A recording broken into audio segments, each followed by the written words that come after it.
सुनिए मेरी बात सुन लीजिए आप, प्रधान साहब मेरी बात भी सुन लीजिए, मेरी बात भी सुन लीजिए आप। विगत 5 वर्ष के अंदर जब सिद्धेश्वर खुद गांव के अंदर 9 दिन 10 दिन तक गांव वाले बैठे रहे, एक भी गांव वाले पर मुकदमा दर्ज नहीं हुआ। आज इतने मुकदमे दर्ज क्यों हो रहे हैं? और सरकार के ऊपर सबसे बड़ा इल्जाम आ रहा है कि भू माफिया वहां पर माफिया राज कर रहे हैं और कोई इसमें नहीं बोल रहा है। एक मैं जवाब दे दूंगा, एक मिनट में जवाब दे दूंगा, मुझे भी जवाब दे दीजिए। 4 करोड़ रुपए ये लैंड एक्विजिशन करने के नाम पे ठेकेदार को दिया गया। अभी पैसा के पास आया, ठेकेदार के पास आया कि भाई अधिकारी के पास आया, कोई इसका जवाब नहीं दे रहा। कलेक्टर साहब सबूत के साथ देखेगा। 409/265 मिलाना 5 बीघा जमीन जो एलोकेट नहीं की गई हिंदुस्तान जी को, उस पर भी हिंदुस्तान जी जबरदस्ती काम कर रहा है।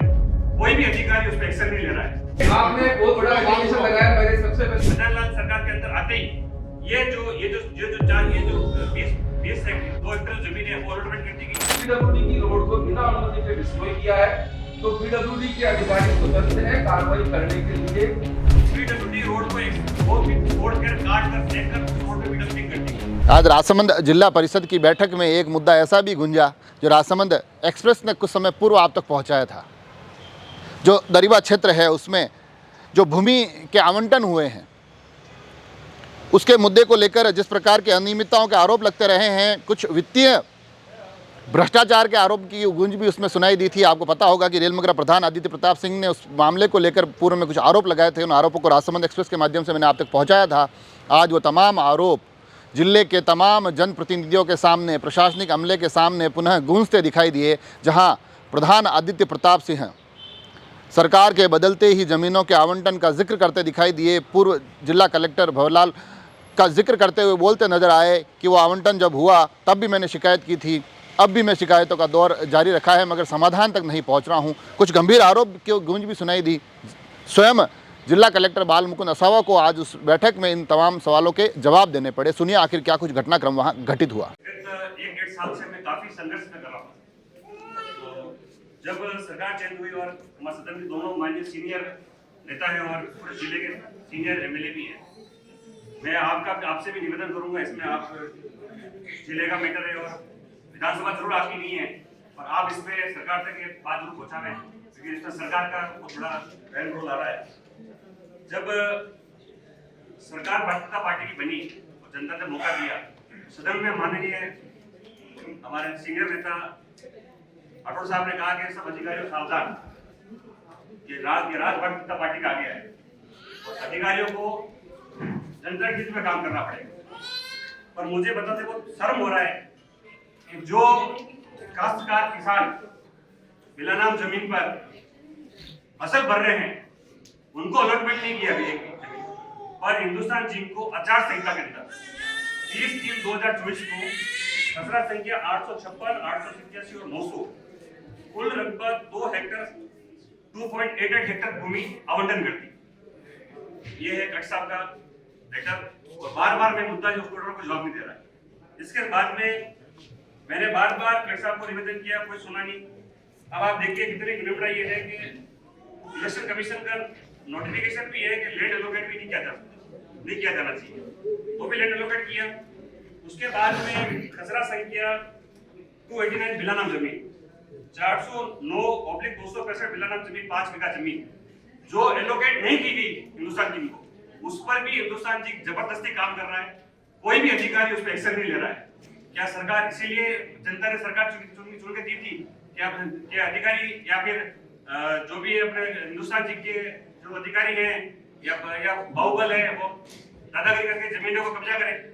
उसके बाद पीडब्ल्यूडी की जो रोड थी, पीडब्ल्यूडी एक्सेस साहब भी मैंने पूछा सर आप परमिशन दी क्या? उन्होंने नहीं दी। उस पीडब्ल्यूडी रोड को वो भी तोड़कर काट कर फेंक कर उस रोड पे भी डंपिंग कर दी गई। कोई भी जनता बोल नहीं रही है, और वहां के लोग अगर कोई आते हैं तो प्रशासन द्वारा जबरदस्ती उनका मुकदमा लगाया जाता है, चाहे नया दरिबा हो, चाहे राजपुरा हो, चाहे मेहंदुरिया हो, चाहे सिद्धेश्वर हो। इन इतने गांवों पर मतलब प्रशासन के दबाव पर आकर इतने लोगों पर मुकदमा दर्ज किए। विगत 5 वर्ष के अंदर जब सिद्धेश्वर खुद गांव के अंदर 9 दिन 10 दिन तक गांव वाले बैठे रहे, एक भी गांव वाले पर मुकदमा दर्ज नहीं हुआ, तो आज इतने मुकदमे दर्ज क्यों हो रहे? क्यों? आज कोई जवाब नहीं दे रहा। साथ ही मेरे पास ये वर्क ऑर्डर है जो कंपनी ने दिया, लाइन आइटम 20, 30 और 40, इसमें क्लियर लिखा गया है कि रोड काटने के 2 करोड़ 14 लाख रुपए ठीक है, जमीन अलॉटमेंट करने के 1 करोड़ 19 लाख रुपए और एक 289 खसरा सिंह का 20 लाख रुपए, जिसपे 4 करोड़ रुपए ये लैंड एक्विजिशन करने के नाम पे ठेकेदार को दिए गए। अब ये पैसा जनप्रतिनिधि के पास आया कि ठेकेदार के पास आया कि भाई अधिकारियों के पास आया, कोई इसका जवाब मुझे जरा कलेक्टर साहब को भी सबूत के साथ देखेगा, मुझे तक संतुष्ट नहीं करता। तो क्या मैं सुरेंद्र सिंह जी और हरि सिंह जी को इसलिए निवेदन कर रहा हूँ क्योंकि सरकार आपकी है और इस सरकार के अंदर कोई सुन नहीं रहा है, कोई ध्यान नहीं दे रहा है, कोई बोल नहीं रहा है और सरकार के ऊपर सबसे बड़ा इल्जाम आ रहा है कि भू माफिया वहां पर माफिया राज कर रहे हैं और कोई इसमें नहीं बोल रहा है। और सबसे बड़ी बात है 400 बीघा जमीन 2011 से ये अलॉटमेंट फाइल चल रही थी, वसुंधरा सरकार आई, गहलोत सरकार आई, वापस ही बद्रीलाल जी सरकार आ गई, जमीन अलॉटमेंट नहीं हुई। बद्रीलाल सरकार के अंदर आते ही ये जो 20 से 2 एकड़ जमीन है वो अलॉटमेंट कर दी गई, बाकी की मैंने धरना दिया 1000, बाकी फाइल करके भवालाल जी जो पूर्व कलेक्टर साहब थे जो 1000 लोगों को धरना दिया तो वो फाइल साइन करके रोकी गई थी। अभी तक उस पर कोई जवाब नहीं दे जा रहे हैं, बार-बार मैं एप्लीकेशन दे रहा हूं और जवाब मांग रहा हूं, कोई संतोष को जवाब नहीं दे रहे हैं। तो क्या ये राज इसीलिए आया गया और सबूत चाहिए, सबूत ये पड़े हो मेरे पास और कलेक्टर साहब को खुद मैंने सबूत देके गए तो अभी तक वहां काम हो रहा है, रोक नहीं रहे। श्रीमान बताएं भाई कैसे प्रेशर है सरकार का यहाँ कुछ ऐसी है? मैं सबूत दे रहा हूं, पैसे नहीं है और अगर ये पैसे ये सर सबूत के साथ पेश कर रहा हूं। एक मिनट अगर ये अब एक मिनट मैं जवाब दे दूंगा, एक मिनट मैं जवाब दे दूंगा, अब मुझे भी जवाब देने दीजिए। जमीन का मैटर प्रधान साहब एक और बात आपने बहुत बड़ा एलिगेशन लगाया। मेरे सबसे पहले तो आपसे रिक्वेस्ट है, आपने मेरी बात सुनिए। आपने लिखा है कि साहब मेरे पास लिखित सबूत है कि अधिकारियों को 2 करोड़ रुपए दिए गए। सुनिए मेरी बात सुन लीजिए आप, प्रधान साहब मेरी बात सुन लीजिए, मेरी बात भी सुन लीजिए आप। आपके पास जो लिखित सबूत है किस अधिकारी ने ली है, लिखित में एक कागज एफआईआर दे दीजिए ताकि उस अधिकारी के खिलाफ कार्रवाई हो जाएगी। नंबर 1, क्योंकि मार्च 24 का मैटर है, आज का मैटर नहीं है। आपको जिस भी अधिकारी के खिलाफ शिकायत है सबसे पहले तो उस अधिकारी का बाय नेम कंप्लेंट कीजिए। नंबर 1।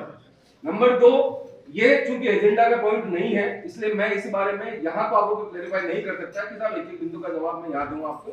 आपने जो ज्ञापन दिया था उसके लिए उपखंड अधिकारी की अध्यक्षता में कमेटी बना दी है, वो कमेटी जो रिपोर्ट देगी उसके अकॉर्डिंगली उस पर काम होगा। नंबर 3, यदि पीडब्ल्यूडी की रोड को बिना अनुमति के डिस्ट्रॉय किया है तो पीडब्ल्यूडी के अधिकारी स्वतंत्र है कार्रवाई करने के लिए, उसमें किसी भी प्रकार का कोई दबाव अगर वो फील करते हैं तो बताएं सदन के सामने कि साहब हमें इस अधिकारी का दबाव है, नहीं तो उनकी रोड को अगर इलीगल तरीके से तोड़ा गया है तो संबंधित अधिकारी कार्रवाई करें। 3 दबाव मैं आपको दे देता हूं, बाकी नेक्स्ट जो भी सदन निर्णय